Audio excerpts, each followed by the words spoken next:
محمد رسول اللہ صلی اللہ علیہ وسلم کے دیوانے آج ہر جگہ موجود ہیں، ان کا تعلق خون کا کوئی رشتہ اس سرزمین کے ساتھ نہیں ہے، لیکن نبی علیہ الصلوۃ والسلام نے کیا فرمایا تھا؟ قربان جائیں محمد رسول اللہ پہ، اپنے صحابہ سے ایک دن فرمایا تمہیں پتہ ہے کہ افضل مسلمان کون سے ہوں گے؟ افضل مسلمان کون سے ہوں گے بھائی؟ سب سے اعلیٰ والے؟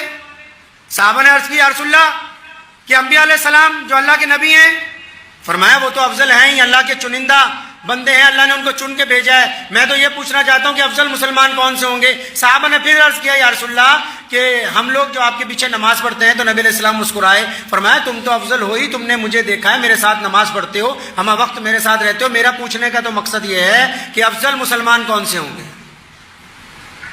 تو نبی علیہ الصلوۃ والسلام کو صحابہ نے عرض کی تھی یا رسول اللہ آپ خود بتائیے، تو آپ صلی اللہ علیہ وسلم نے پھر آپ کا ذکر کیا، کہیے صلی اللہ علیہ وسلم۔ ہمارا ذکر آپ صلی اللہ علیہ وسلم کے دربار میں ہو جائے تو یہ کوئی چھوٹی بات ہے؟ یہ کوئی معمولی بات ہے؟ یہ کوئی عام بات ہے کہ پیارے نبی حضرت محمد رسول اللہ صلی اللہ علیہ وسلم 1450 سال پہلے ان لوگوں کا ذکر کر رہے ہوں جو ابھی پیدا بھی نہیں ہوئے تھے اس وقت، جن تک تو ابھی دین پہنچا ہی نہیں تھا، ان لوگوں کا ذکر کر رہے ہیں مسجد نبوی میں؟ کوئی معمولی بات ہے یہ قسمت والوں کی بات ہے۔ ایمان والا ہونا، محمد الرسول اللہ کا غلام ہونا اتنی بڑی بات ہے کہ ساری دنیا کا سرمایہ اگر ایک طرف رکھ دیا جائے اور محمد الرسول اللہ صلی اللہ علیہ وسلم کی غلامی کو اگر ایک طرف رکھا جائے تب بھی اس پلڑے کو کوئی برابر نہیں کر سکتا۔ غلام رسول صلی اللہ علیہ وسلم ہونا ہی سب سے بڑی عزت کی بات ہے، اس در کا نوکر ہونا، ان کے دروازے کا بھکاری ہونا، محمد رسول اللہ صلی اللہ علیہ وسلم کا غلام ہونا ہی سب سے بڑی بات۔ لوگ بادشاہی میں عزت سمجھتے ہیں، اور یہاں ساری کی ساری عزت کہاں ہے جی؟ ساری کی ساری عزت رسول اللہ صلی اللہ علیہ وسلم کی غلامی میں پوشیدہ ہے، ساری کی ساری عزت رسول اللہ صلی اللہ علیہ وسلم کی چاکری میں پوشیدہ ہے، ساری کی ساری عزت رسول اللہ صلی اللہ علیہ وسلم کے چوکھٹ کے اوپر موجود ہے۔ جو اس در کا غلام ہوگا، قرآن پاک نے کہا، سورہ قرآن پاک میں 3 پارے میں اللہ تبارک و تعالیٰ نے ارشاد فرمایا قل ان کنتم تحبون اللہ، فرمایا آؤ جو یہ کہتے ہو کہ ہمیں اللہ سے بڑی محبت ہے، ہم اللہ کو چاہنے والے ہیں، ہم اللہ کی عبادت کرنے والے ہیں، ہم اللہ کی اطاعت کرتے ہیں، ہم اللہ کا کہنا مانتے ہیں، فرمایا ان سب کو بتا دو، کان کھول کر سن لو سارے کے سارے، جس کا یہ دعویٰ ہے کہ مجھے اللہ سے محبت ہے، فرمایا جس کو میرے رسول سے محبت ہے اسی کو مجھ سے محبت ہوگی، جس کو مجھے ماننا ہے تو پہلے میرے رسول کی ماننی ہوگی،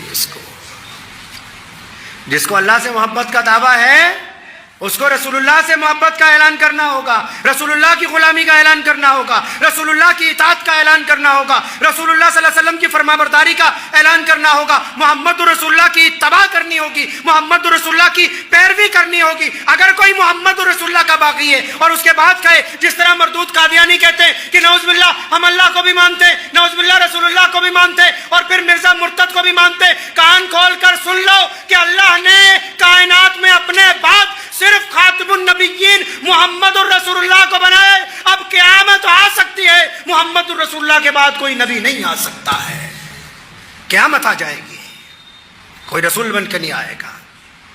آپ نے دیکھا نا کہ ہمیں دنیا نے کس بات میں ہم جڑے ہوئے ہیں، پتہ نہیں آپ کو کہ ہم دیوبندی ہیں؟ کیا بھول گئے تم کہ ہم تو بریلوی ہیں؟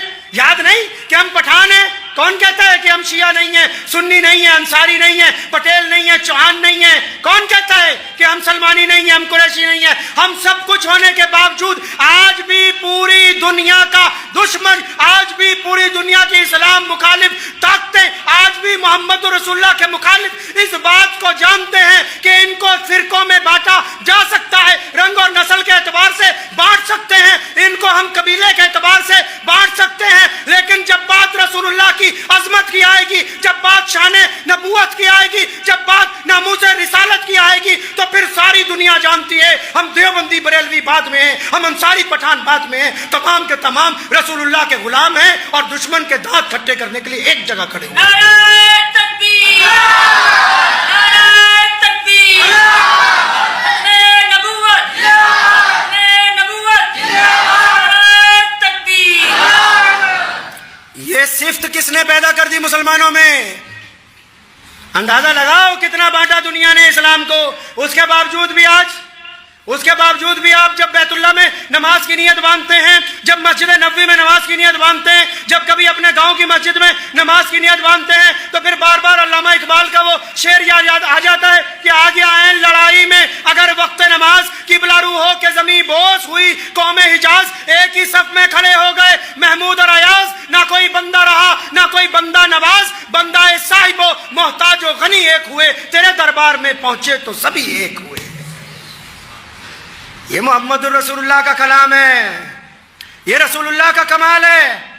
دیکھو دنیا نے کتنا بانٹنے کی کوشش کی، اب بھی اگر شان نبوت کی بات آ جائے، اب بھی اگر ناموس رسالت کی بات آ جائے، اب بھی محمد رسول اللہ کی آن بان شان کی بات آ جائے، تو پھر سیسا پلائی ہوئی دیوار کی طرح پوری امت مسلمہ ایک جگہ ہے۔ یہ برکت کس نام میں ہے جی؟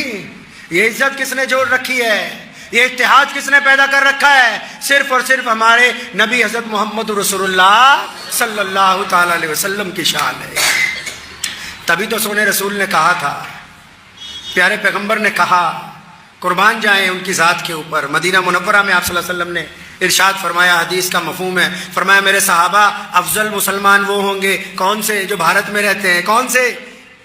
اور جو اپنے آپ کو انصاری قریشی پٹھان کہتے ہیں۔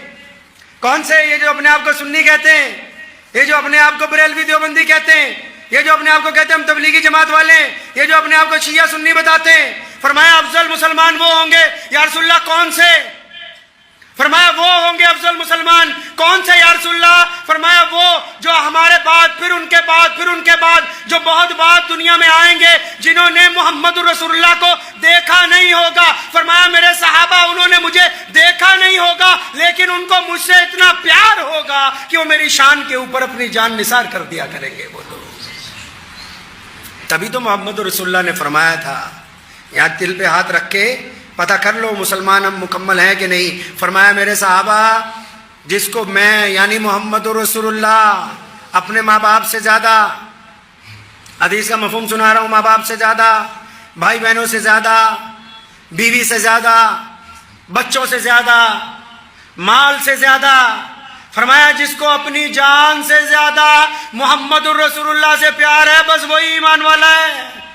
جس کو اپنی جان سے زیادہ اپنے نبی علیہ الصلوۃ والسلام سے پیار ہے وہ ایمان والا ہے۔ اگر یہ ایمان میں تزلزل ہے، ذرا سا بھی شک ہے، نعوذ باللہ ذرا سا بھی شبہ ہے، تو پھر ہم بظاہر مسلمان نظر آ سکتے ہیں، ہم اللہ کے اور اس کے رسول کے نزدیک ایمان والے نہیں ہو سکتے۔